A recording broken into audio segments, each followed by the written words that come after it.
Let's start with a really staggering number: 47 seconds. I want you to just think about that for a second. If you're watching this on a screen right now, 47 seconds is your statistically probable limit before your mind, well, inevitably tries to wander off. Yeah, 47 seconds is the incredibly brief average attention span of a human on a screen today.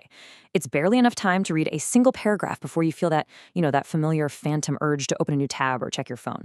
It sounds totally shocking, but as we're about to uncover, it's absolutely not an accident.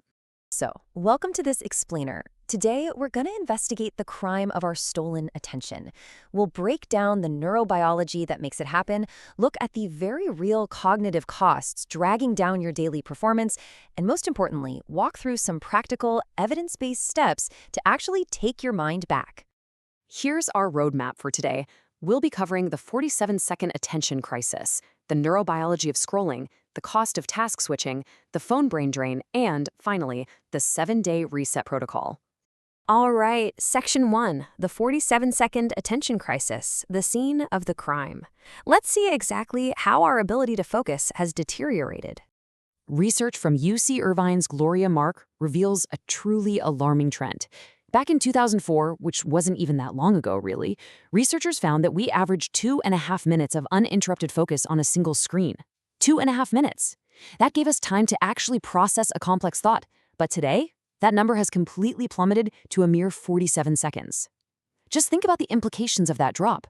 Our current 47-second reality means we basically exist in a state of perpetual skimming, never fully engaging with what's right in front of us. So if you feel like your focus is fragmenting, you aren't imagining things. But why is this happening? That brings us to Section 2, the neurobiology of scrolling, the weapon. We really need to look under the hood here.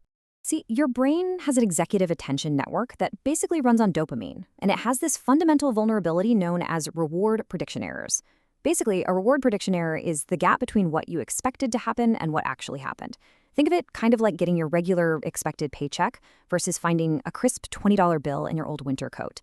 The paycheck is guaranteed, right? So your brain stays pretty quiet.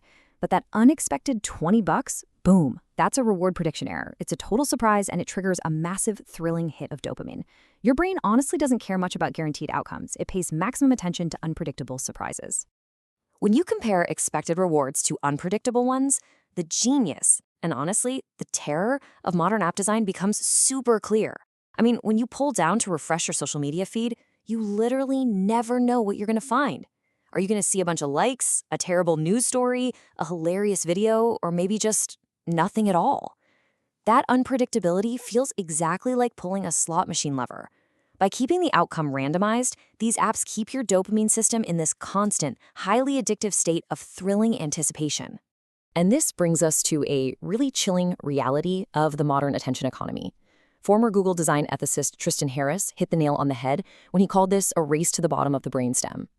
Tech giants aren't exactly trying to appeal to your higher logic or your desire for intellectual growth. No, instead, they're deliberately targeting your most primitive survival emotions, things like fear, anxiety, social validation, and novelty seeking. They do this to capture and hold your focus, because in today's digital landscape, your attention is literally the ultimate, most profitable commodity out there.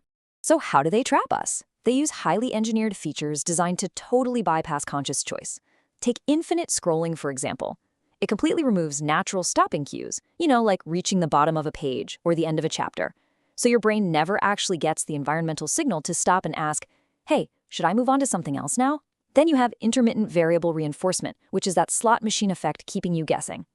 Add in algorithmic curation that learns exactly what pushes your unique emotional buttons over time, and wow, you've got an environment that completely overrides our deliberate decision-making processes. Moving on to Section 3, the cost of task switching, the damage. Let's look at the actual cognitive toll. Here's a jaw-dropping statistic for you. It takes an average of 23 minutes and 15 seconds to fully return your focus to a complex task after you've been interrupted by a notification or even just a quick scroll. Let's do the math on that for a second. If you get distracted by just 3 notifications over the course of an hour, you are mathematically guaranteeing that your brain never reaches a state of deep, productive focus all day long. It's like you're constantly restarting your car's engine but never actually getting up to highway speed. And the problem totally compounds because on average, we only spend about 10.5 minutes on a task before switching to something else. We basically never reach a state of flow. Instead, we're constantly living with what researchers call attention residue. I'm sure we've all felt this. It's when you're trying to write a complex report, but a tiny part of your brain is still actively agonizing over that annoying email you just read or a Slack message you just answered. This background processing actively destroys your working memory, lowers your overall performance, and severely impairs your accuracy on whatever is actually right in front of you. All right, on to section 4, the phone brain drain, the silent thief. Now, you might be thinking, well, I just put my phone face down on my desk while I work, so I'm perfectly fine. But what if you weren't checking your phone at all? What if it's just sitting there, totally silent, doing absolutely nothing? University of Texas researcher Adrian Ward ran a really fascinating experiment to answer this exact question, and let me tell you, the results were pretty alarming. He discovered what's known as the brain drain effect. Get this. Even when your phone is turned entirely off, its mere physical presence on your desk acts like a heavy computer program running quietly in the background of your mind. Why? Because your phone represents a gateway to infinite social connection and information. So your brain has to actively exert willpower to not pick it up. That subconscious effort literally drains your cognitive battery. It burns crucial cognitive resources just to actively ignore the device, which measurably reduces your fluid intelligence. When it comes to your smartphone, out of sight really truly does mean out of mind. Finally, section 5, the 7-day reset protocol, the rehabilitation. Time for the good news. We've covered a pretty bleak diagnosis, I know, but the fantastic news here is that your brain is incredibly resilient.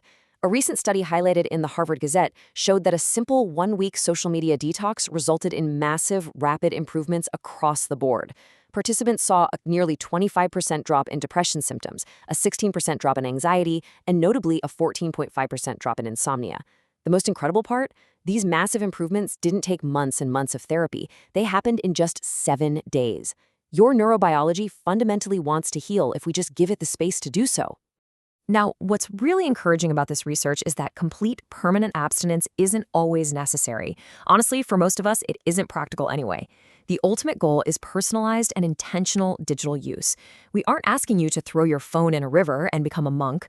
Simply tracking your usage and bringing conscious, deliberate awareness to your habits can inherently reduce generalized anxiety and FOMO, that persistent fear of missing out. So here are the practical interventions you can literally start today. Step 1. Restrict your social media platforms to a total of 30 minutes a day. Step 2. Establish actual physical separation from your phone.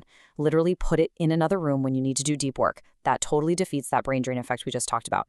And step 3, protect your sleep. Create a phone-free buffer by removing the device from your bedroom an entire hour before bed. The blue light and those late-night dopamine spikes actively suppress your melatonin production, absolutely ruining your body's ability to recover. Scientific literature now increasingly treats digital addiction with the exact same comprehensive behavioral frameworks used for other chemical dependencies. You kind of have to identify your specific poison. Is it doom scrolling the news right after you wake up, or endlessly watching short-form videos late at night? By identifying your own specific digital habits, you can meticulously tailor your interventions to combat exactly what is draining your attention the most. Combating this mindless scrolling requires what scientists call intentional friction. You need to create some intentional friction between yourself and the addictive behavior. Adding physical hurdles like turning your screen to grayscale so it's way less visually stimulating, setting a hard passcode instead of facial recognition, or logging out of your apps every single time you use them is exactly how you rewrite those automatic habits that algorithms have spent billions of dollars building over the years. Your capacity for deep, sustained focus hasn't just vanished. It's still inside you, buried under layers of algorithms, just waiting for the right environment to emerge. So the final question I want to leave you with is this. Will you continue to let tech companies auction off your life's attention to the highest bidder, or will you start your 7-day reset today? Your mind is yours. Take it back. Thanks so much for joining me on this explainer, and I'll catch you next time.